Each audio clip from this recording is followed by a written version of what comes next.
Phone काट। काहे हो? अभी फोन काट कमीनी। कमर पिराता ताला में मोरे घुसवले बाटे चबिया, मारता धक्का बड़ा कच्चा का पथा ताटे नबिया। फोनवा काट रे गुलबिया, फोनवा काट रे गुलबिया, अब ही तुम चतबा सरबिया। फोनवा काट रे गुलबिया, अब ही तुम चतबा सरबिया। फोनवा काट रे गुलबिया।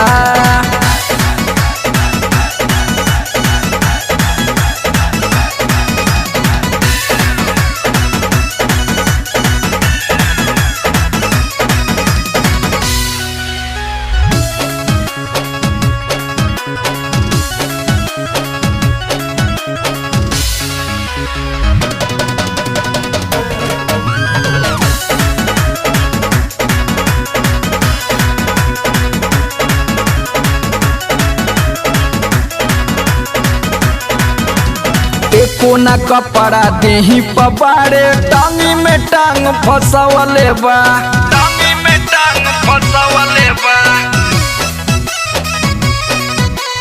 बोलल न जाता बड़ा भभाता, कमर में भाला धसवले बा। कितना दुख है सखी।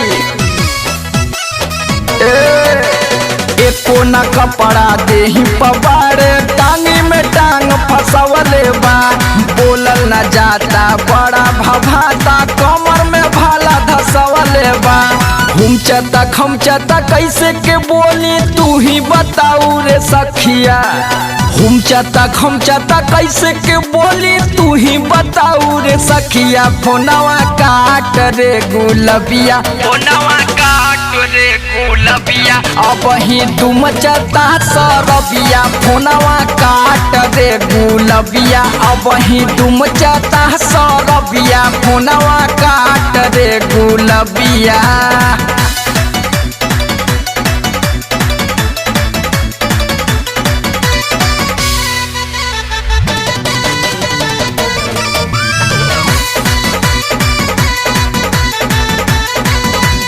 आधी घंटा से भेवता साया, चुअता रस पनारी से, चुअता रस पनारी से।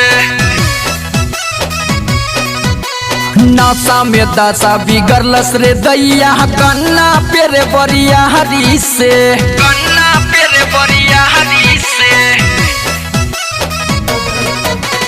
आधी घंटा से भेवता साया, चुअता रस पनारी से।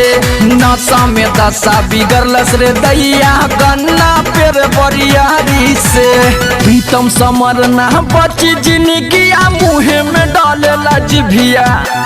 प्रीतम समर ना बची जिंदगिया, मुहे में डालेला जिभिया। फोनवा काट रे गुलबिया, फोनवा काट रे गुलबिया, अब ही तुम चता सरबिया। फोनवा काट रे गुलबिया, अब ही तुम चता सरबिया। फोनवा काट रे गुलबिया, मारता धक्का बड़ा कच्चा का पथा ताटे नबिया। फोनवा काट रे गुलबिया, फोनवा काट रे गुलबिया, अब ही तुम चतबा सरबिया। फोनवा काट रे गुलबिया, अब ही तुम चतबा सरबिया। फोनवा काट रे गुलबिया।